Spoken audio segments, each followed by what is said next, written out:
Escudriñemos nuestros caminos y volvamos a Jehová. Levantemos nuestras manos delante del Señor para ensalzarle, para exaltarle, para glorificarle. Les saludamos desde la ciudad de Tijuana, Baja California, México, la Iglesia Sublime Gracia. Y bueno, hace una semana estábamos empezando un estudio sobre 7 diferentes demandas que hace Dios a su iglesia en términos generales, en términos universales. Es verdad que son 7 demandas respecto de 7 diferentes iglesias que están nominadas, que están enlistadas en Apocalipsis capítulos 2 y 3. Esas 7 iglesias de Asia fueron iglesias reales, auténticas, estuvieron funcionando, florecieron y marcan un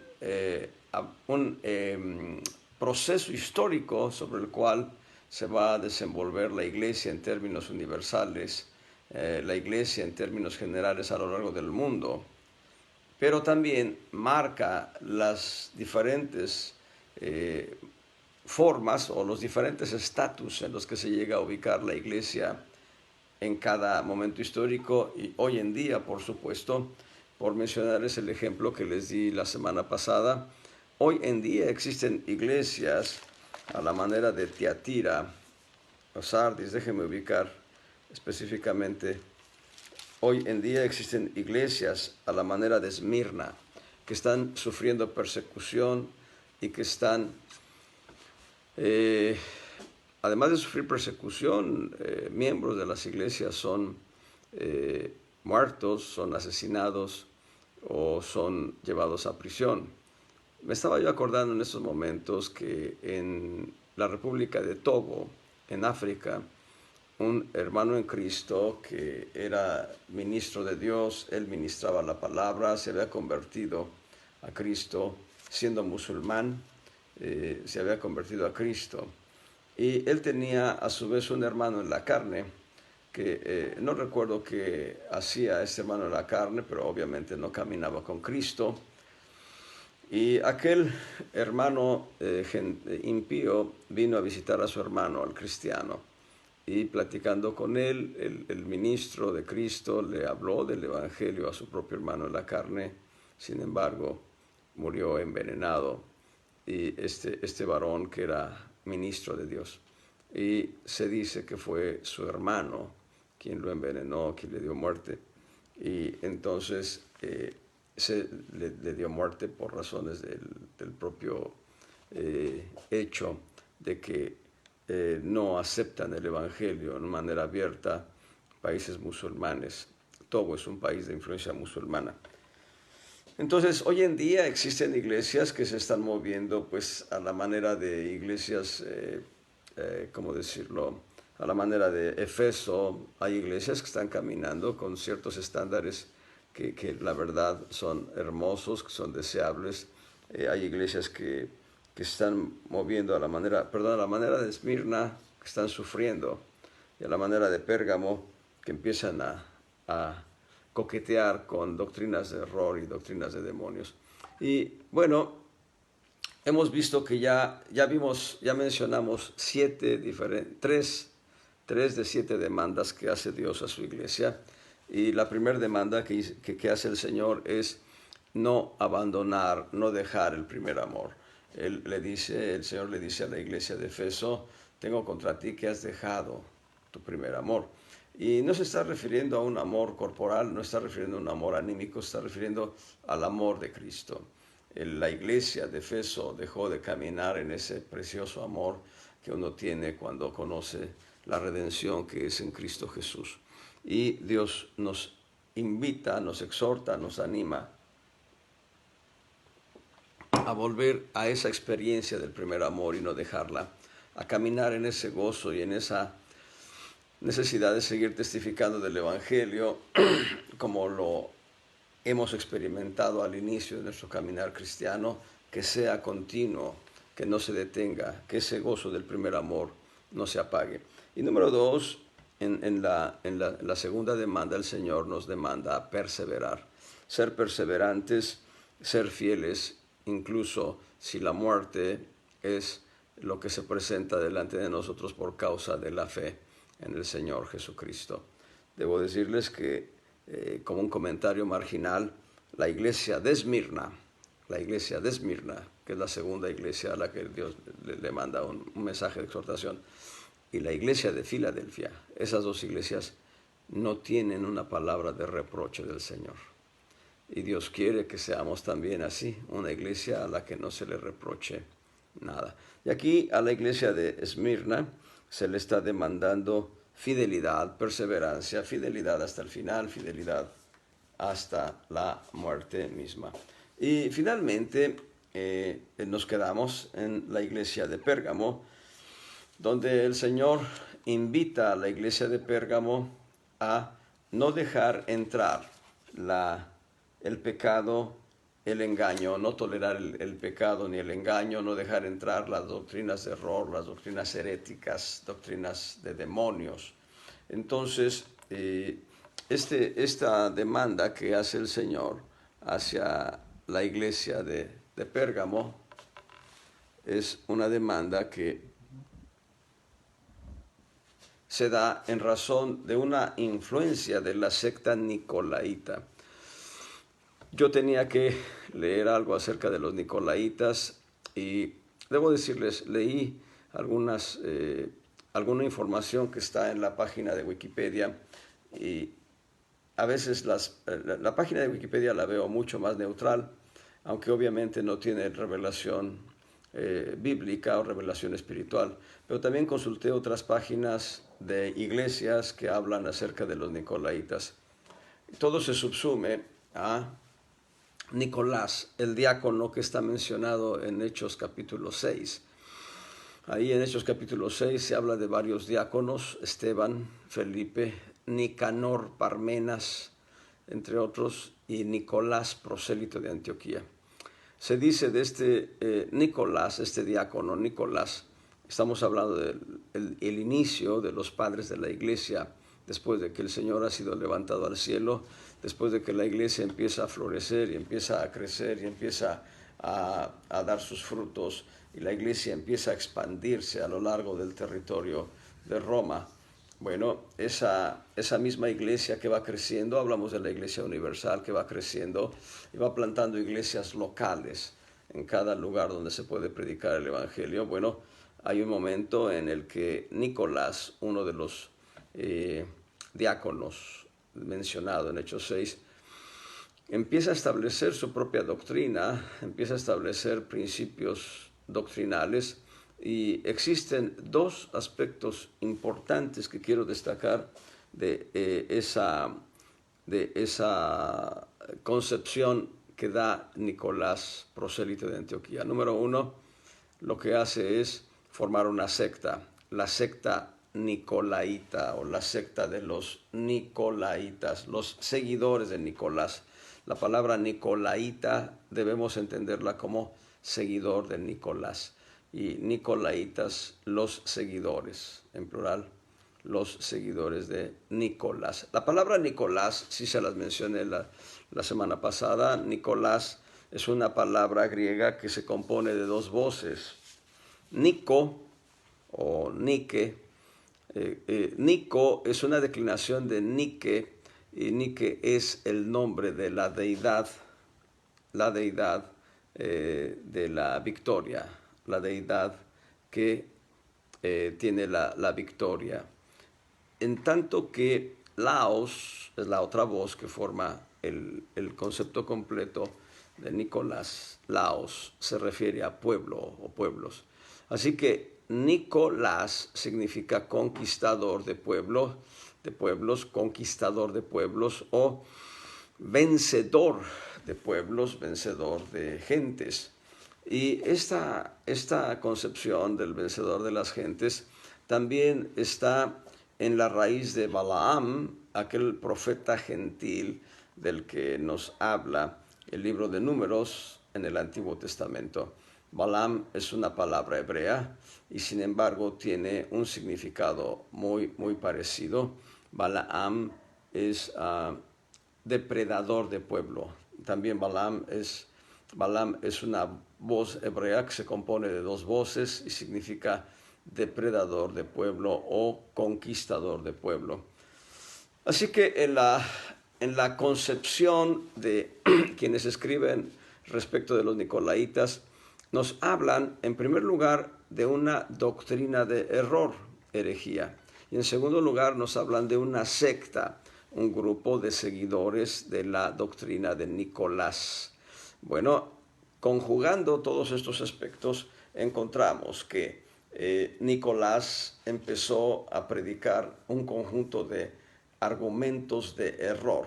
Hay historiadores que defienden a Nicolás, pero hay historiadores que lo atacan o que determinan que sus argumentos eran de error, completo error. Y quien defiende a Nicolás en realidad es un padre de la antigüedad, pero no tan contemporáneo de Nicolás. Ya había muerto Nicolás cuando este padre, Clemente de Alejandría, viene a defender a Nicolás diciendo que, Clemente de Alejandría dice, los seguidores de Nicolás no entendieron la doctrina de Nicolás. Sin embargo, la parte más cruda en cuanto a la doctrina de Nicolás es terrible. Yo no me atrevo a darles detalles de lo que significaba la doctrina de Nicolás.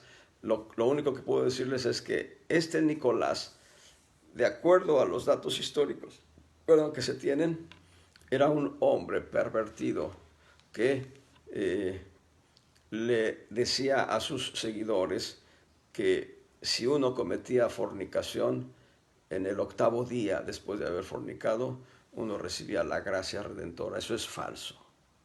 Eso es falso. Nosotros recibimos perdón en el momento que lo pedimos, pero yo no estoy diciendo que andemos de fornicarios. Yo no estoy diciendo que andemos de adúlteros, no estoy diciendo, no. Yo no acepto que uno esté caminando en una vida licenciosa de pecado y después venirle a pedir perdón a Dios. Eso es cinismo. Y ese cinismo Dios no lo tolera. Evidentemente Dios no está de acuerdo con ello.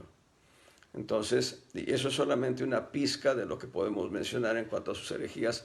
No voy a hablar de herejías porque no es la intención de esta transmisión, no es hablar de herejías, sino hablar de Cristo y de su verdad.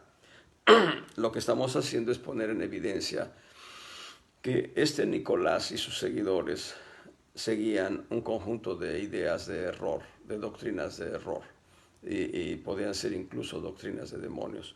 Y si era aquel diácono que fue electo por los apóstoles para servir a los santos en la iglesia de Jerusalén. Pasado este punto, vamos a la cuarta demanda que nos hace el Señor Jesucristo. Esta cuarta demanda la encontramos en Apocalipsis capítulo 2, versos 20, 22 y 24. En Apocalipsis 2, 18, el Señor habla a la iglesia de Tiatira. En el verso 20 le dice a la iglesia de Tiatira, vean, tengo unas pocas cosas contra ti. Pocas cosas, pero vaya qué cosas tiene contra la iglesia de Tiatira el Señor. Porque permites que aquella mujer Jezabel, que se dice profetiza, permite a esa mujer Jezabel enseñar y engañar a mis siervos y a fornicar y a comer cosas ofrecidas a los ídolos. Verso 22, he aquí yo la echo en cama y a los que adulteran con ella en muy grande tribulación si no se arrepintieren de sus obras. Verso 24, pero yo digo a vosotros y a los demás que estáis en Tiatira, cualquiera que no tienen esta doctrina y que no han conocido las profundidades de Satanás, como dicen, yo no enviaré sobre vosotros otra carga. Muy bien, aquí el Señor está reclamando un discernimiento espiritual. El Señor está pidiendo que nosotros, en nuestra condición de hijos de Dios, los siervos, los ministros de Dios, con más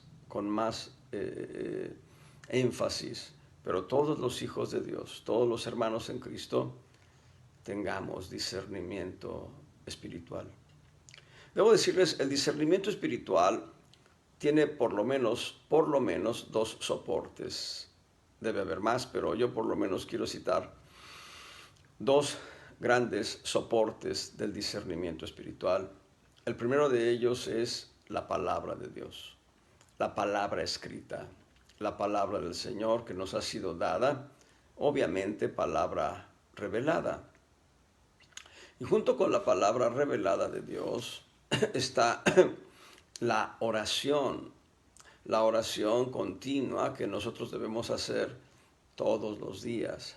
Todos los días debemos llenarnos del Espíritu Santo, llenarnos de la presencia de Dios a través de la comunión con Él en oración, para que juntos, palabra y espíritu, nos lleven a tener un discernimiento correcto, justo y adecuado.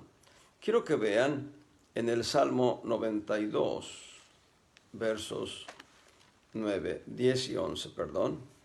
Salmo 92, 10 y 11. Bueno, aquí nos va a hablar de la oración. Dice el Salmo 92, verso 10. Pero tú ensalzarás mi cuerno como el de unicornio. Seré ungido con aceite fresco. Y mirarán mis ojos sobre los que se levantaron. Y mirarán mis ojos sobre mis enemigos, dice. Mirarán mis ojos sobre mis enemigos. Oirán mis oídos de los que se levantaron contra mí, de los malignos. Y aquí tenemos ya una primer semilla de cómo tener discernimiento. La oración nos ayuda a tener un entendimiento claro y preciso de dónde están los enemigos, dónde están los que se levantan en contra de uno. El Señor, al hablar a la iglesia de Tiatira, está hablando de Jezabel. Está hablando de lo que enseña Jezabel, lo que profetiza Jezabel y cómo engaña e incita a fornicar. Y debo decirles, no solo a fornicar en el plano físico, sino fornicar con ídolos. Esto significa ir en pos de los ídolos, postrarse ante los ídolos, darle una especie de alabanza y adoración a los ídolos, lo cual no es del consejo de Dios.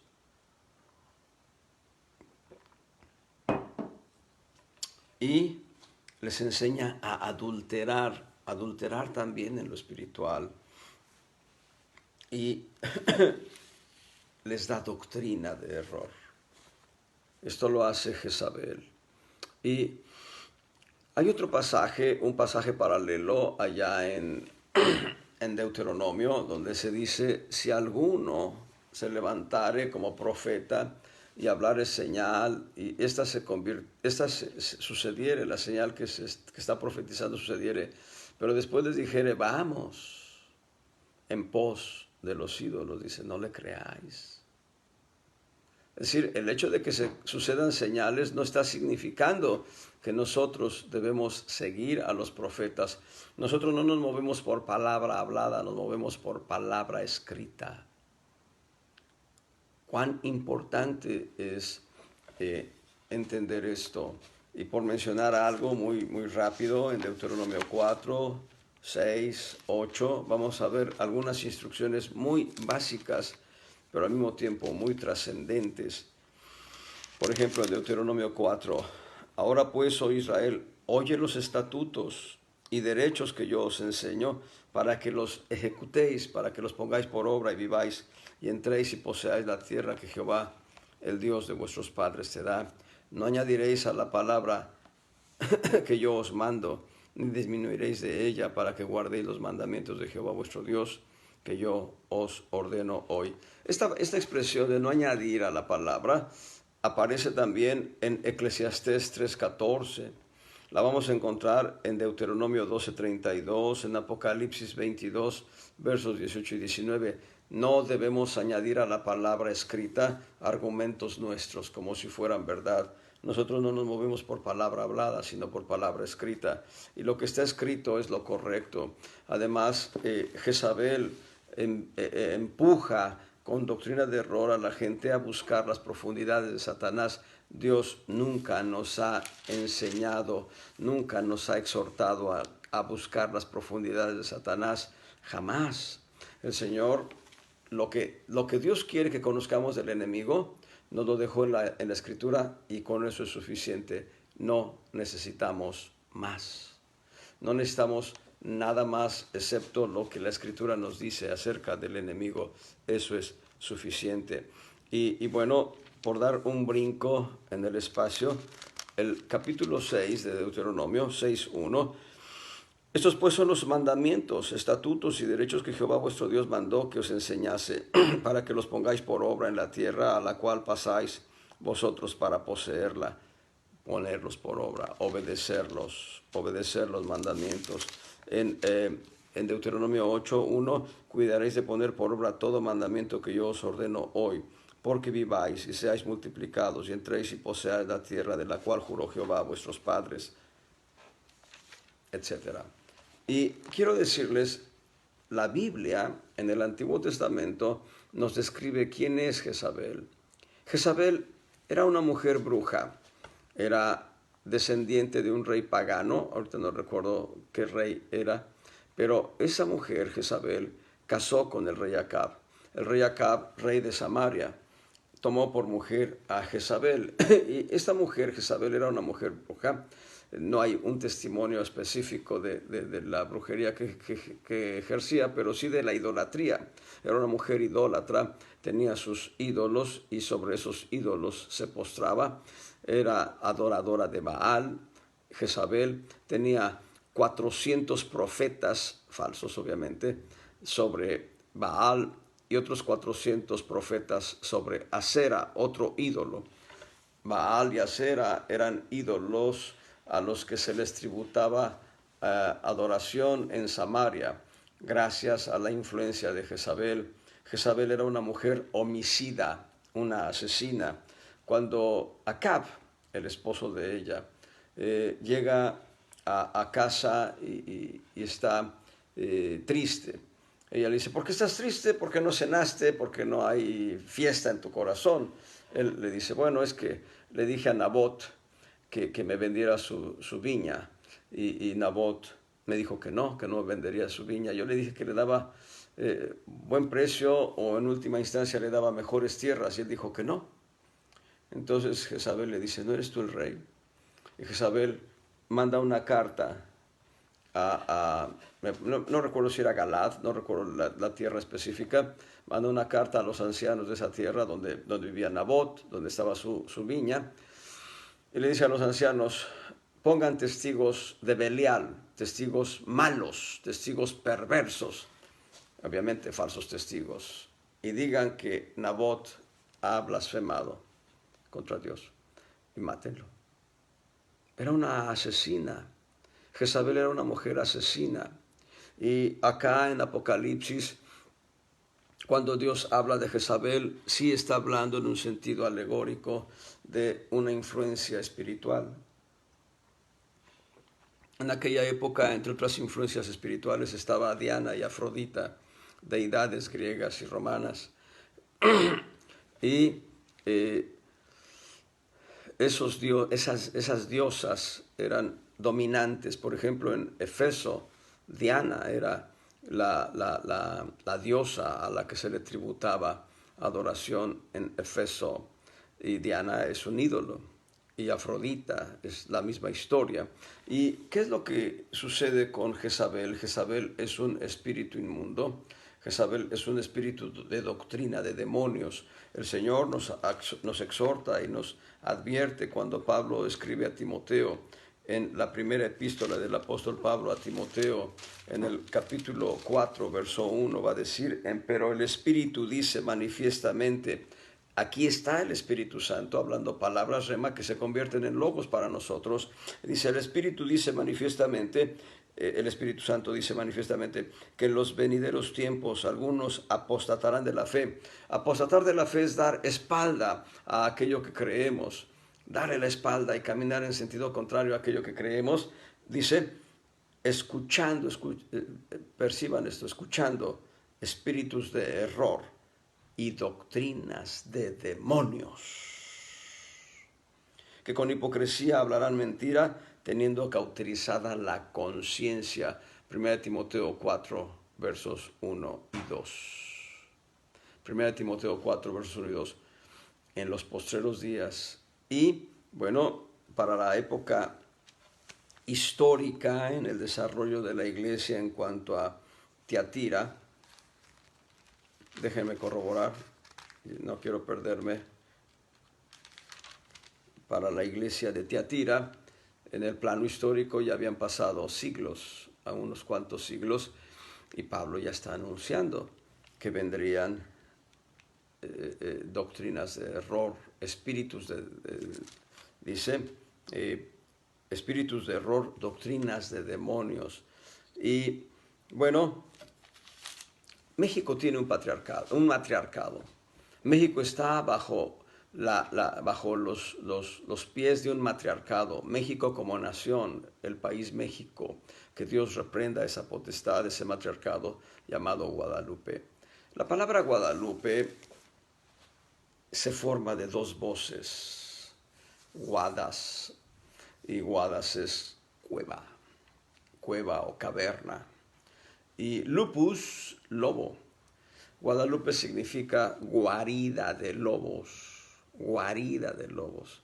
Todos los que adoran a Guadalupe están bajo la influencia de los lobos o bajo la influencia de un espíritu inmundo. Es una potestad, que Dios reprenda al diablo y a sus potestades, que influye en los corazones de las gentes y las lleva a doctrinas de error, a doctrinas de demonios y de error. ¿Y qué es lo que enseña esta potestad? ¿Qué es lo que enseña este matriarcado en México?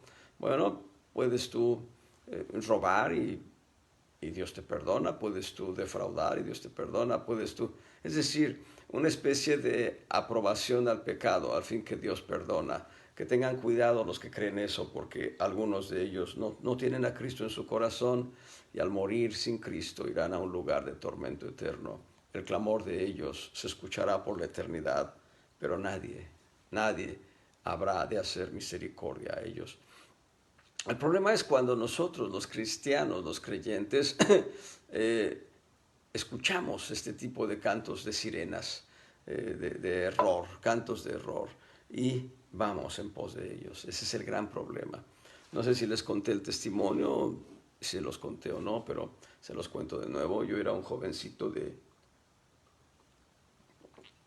tal vez 18 o 20 años de edad, más o menos. Estoy hablando desde hace 44 años, 45 años, 46.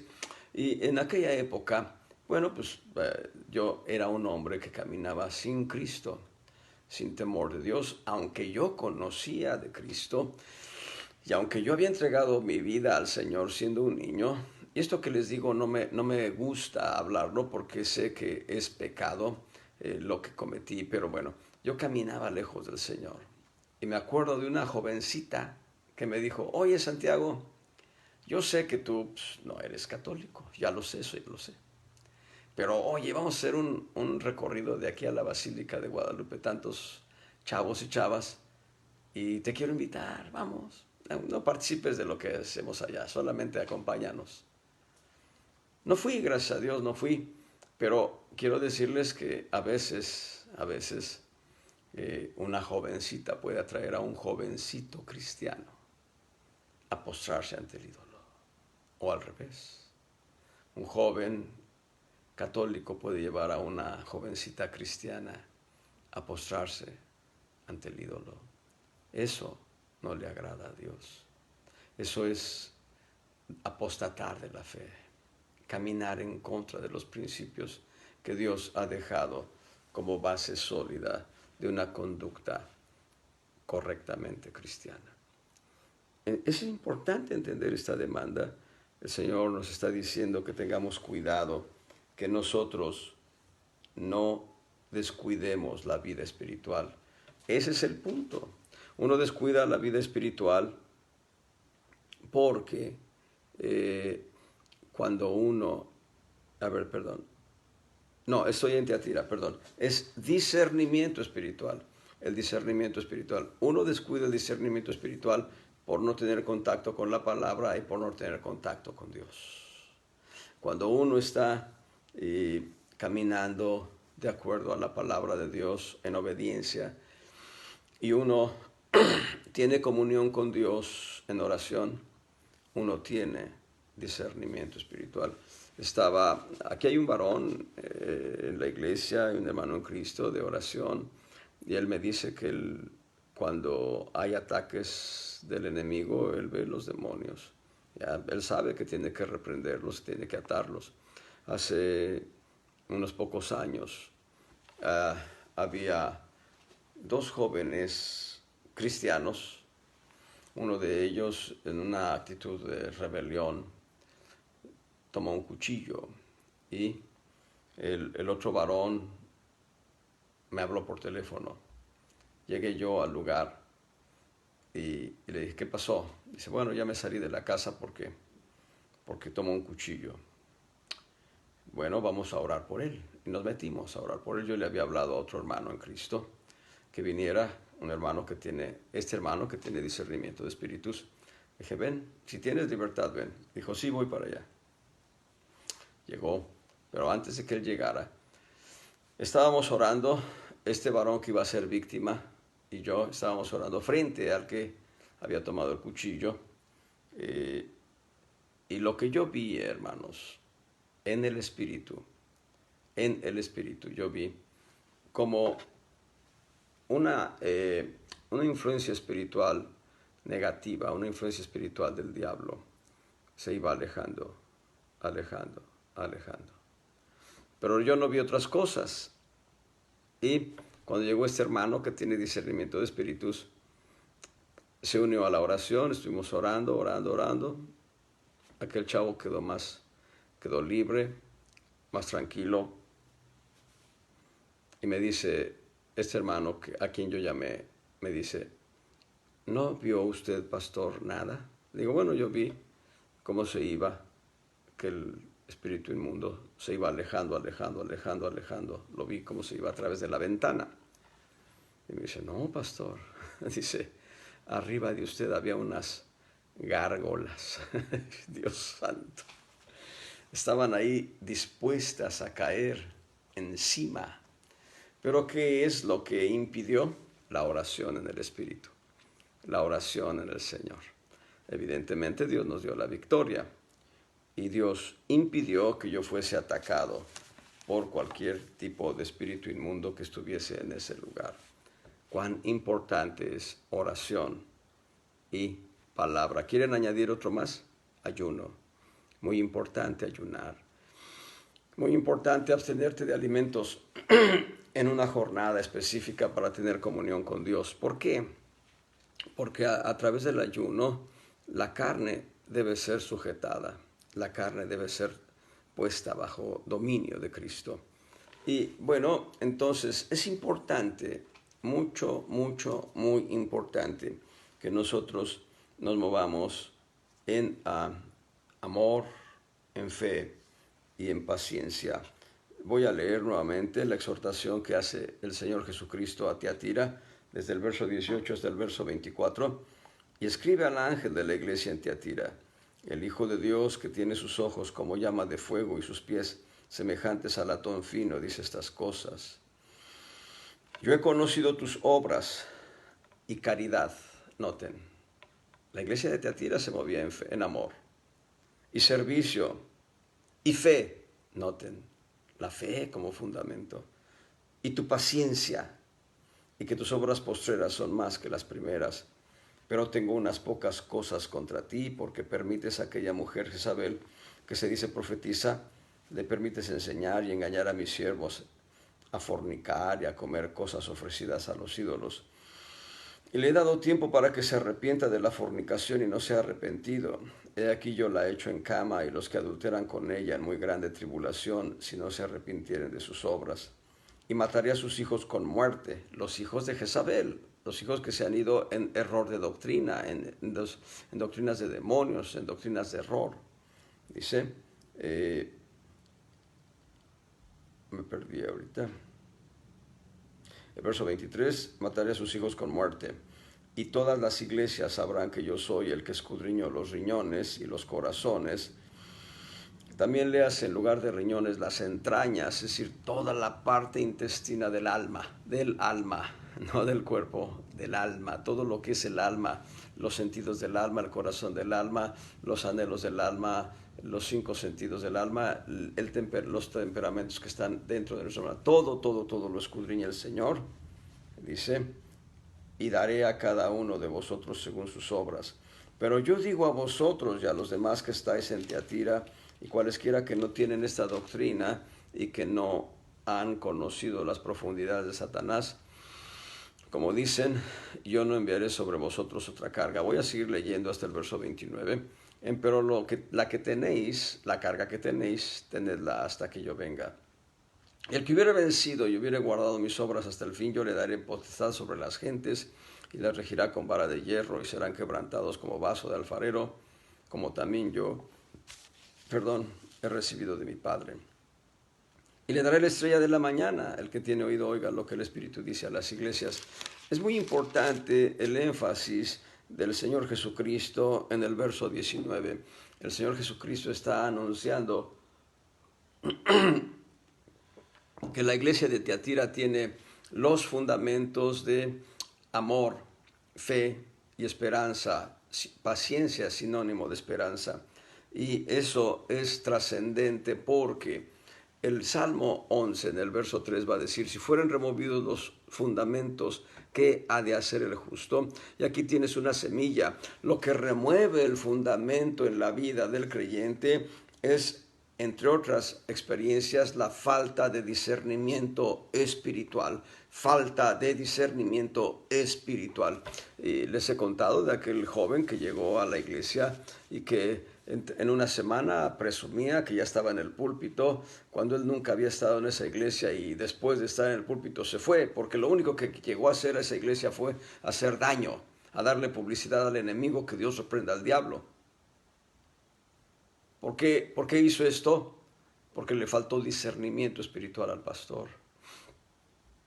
Cuán terribles víctimas son las iglesias, tristes víctimas las iglesias, cuando el pastor y los ancianos carecen de discernimiento espiritual para comprender por dónde viene el ataque del enemigo. Discernimiento espiritual se va a lograr a través de un conocimiento profundo de la Escritura y una comunión profunda con Cristo, una comunión profunda con el Señor a través de la oración, y agreguen el ayuno. ¿Quieren otro? Claro, alabanza. Les dije que eran por lo menos 2. Mencioné palabra y oración, pero también el ayuno y también la alabanza son elementos indiscutibles que te van a ayudar a desarrollar el discernimiento espiritual para que no seas víctima de doctrinas de error, doctrinas de demonios. Número 5, la quinta demanda que el Señor nos hace ya está en Apocalipsis capítulo 13, y es el mensaje a la iglesia de Sardis. Sardis, el mensaje a esta iglesia en el capítulo 3, versos 2 y 3, le dice a la iglesia de Sardis, sé vigilante y confirma las otras cosas que están para morir, porque no he hallado tus obras perfectas delante de Dios. Verso 3, acuérdate pues de lo que has recibido y has oído, y guárdalo, y arrepiéntete, y si no velares, vendré a ti como ladrón, y no sabrás en qué hora vendré a ti. Y aquí cambia un poco la expectativa.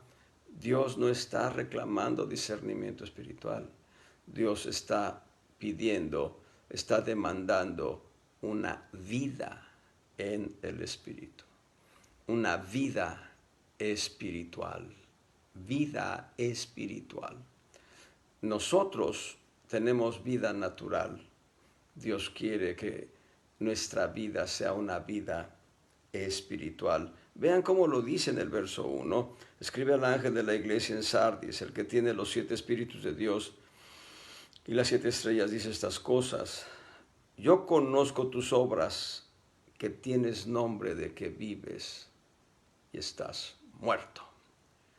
El problema nuestro como creyentes es que en la medida que dejamos de tener una vida en el Espíritu, empiezan a morir áreas de nuestra alma que son sólidas, que están fuertes, y nos volvemos anémicos espirituales. Y después de la anemia espiritual puede venir la muerte espiritual a nuestras vidas. Es importante que nosotros tengamos una vida en el Espíritu continua, una vida en el Espíritu permanente, sólida, firme, en la medida que nosotros, volvamos al punto, tenemos comunión con Dios a través de la oración, a través de la alabanza, a través de la adoración, a través de del ayuno, a través de la lectura de la palabra, a través de nuestra presencia en la iglesia. Cuán importante es permanecer en la iglesia, porque cuando nos alejamos de la iglesia, nos alejamos de las bendiciones que Dios imparte a través de los santos que están en la asamblea de creyentes. Bueno, hay gente que, busca primeramente sus objetivos humanos, sus objetivos como seres humanos naturales, y a Dios lo dejan en segundo o tercer término. Pero cuando viene la crisis, ¿saben a quién claman primero? A Dios. Cuando viene la crisis, ¿a quién buscan? Al que está en comunión con Dios. Es tremendo esto porque se dicen que están vivos, pero en realidad están muertos espiritualmente. Ahora, la ventaja de estar vivos en esta tierra ya es una ganancia. Voy a decir por qué. Eres creyente, gloria al Señor, y por alguna razón estás muriendo espiritualmente en tu alma. Bueno, Dios tiene una respuesta para ti. Resurrección, vida resucitada para tu alma y para tu cuerpo. Y esto se da en razón de que hay un proverbio en Eclesiastés. Eclesiastés tiene un proverbio que es muy fuerte. Dice, aún hay esperanza para los que están entre los vivos. Así dice. Aún hay esperanza para los que están entre los vivos. Pero vean la paradoja, vean cómo hace la comparación. Dice, porque mejor es perro vivo que Dios muerto. Perdón, que león muerto. Es mejor perro vivo que león muerto. Así dice el proverbio, perdón por haber dicho otra palabra.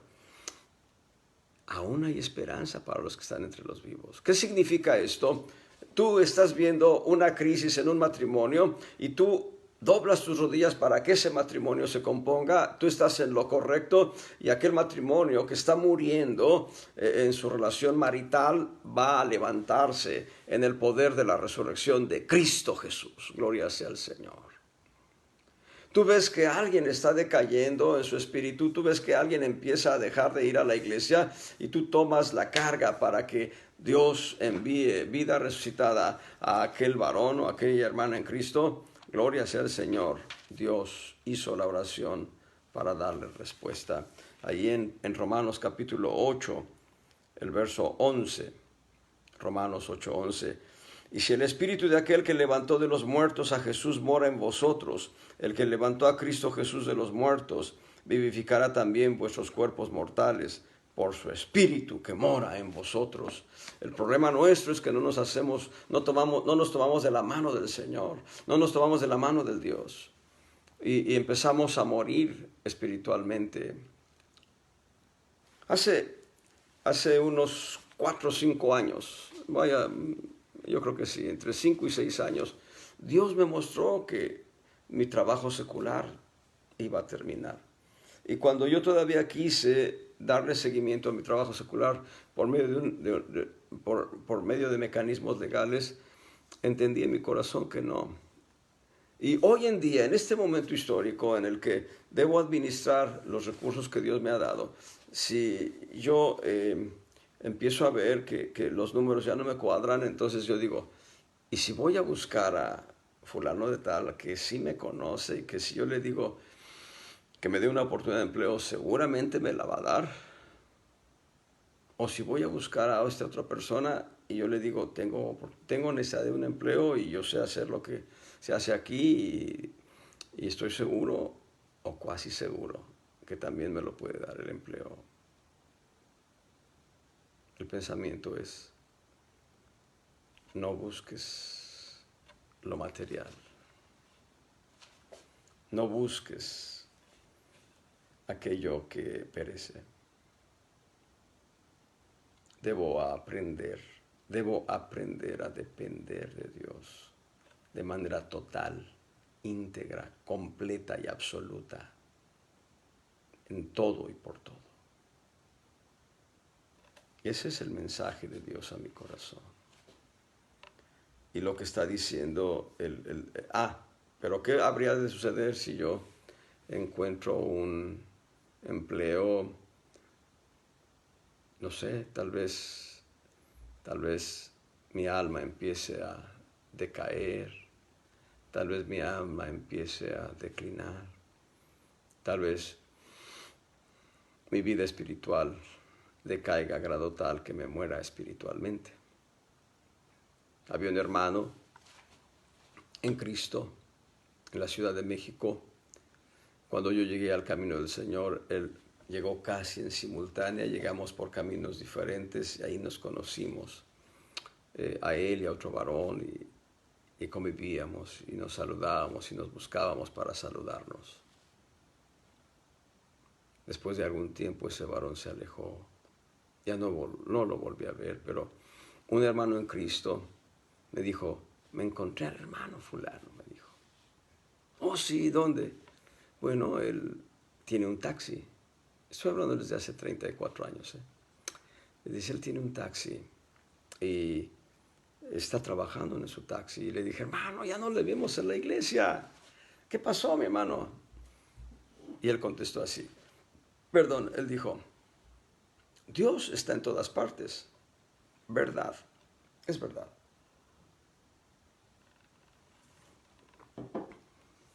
Por tanto, Él me bendice donde yo estoy. Verdad parcial. Verdad parcial. No necesito ir a la iglesia.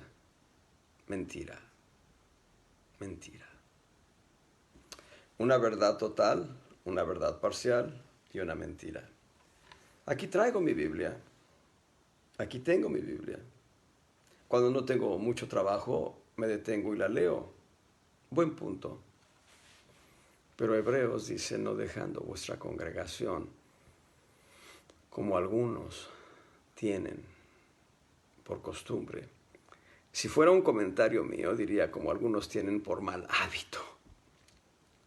Obviamente yo no escribí la Biblia y no la voy a comentar tampoco. Pero algunos tienen por costumbre, por hábito dejar la iglesia. Yo preguntaría a quienes están escuchando este mensaje, ¿sabes quién va a dar cuenta de ti en el tribunal de Cristo? Si tienes una iglesia local, si asistes periódicamente a esa iglesia local, si reconoces al pastor de la iglesia local, te bendigo. Pero si tú no estás asistiendo a una iglesia local, si tú no reconoces quién es un pastor sobre tu vida espiritual, te animaría a que busques tu iglesia local, que le pidas a Dios dirección para ir a esa iglesia local y no dejar de congregarte. Aquel varón empezó a morir espiritualmente. ¿Y qué sucede? Bueno, hay infinidad de actos, de acciones, de pecado que uno llega a cometer por el desliz de morir espiritualmente siendo de Cristo. Hay infinidad de pecados que se presentan como una oportunidad de quebrantar la ley de Dios, más que la ley de Dios, la ley de la gracia de Cristo. Eso es una tragedia. Es una tragedia por descuidar la vida espiritual. El Señor está diciendo a la iglesia en Sardis que tenga una actitud de velar, que se ponga en vela.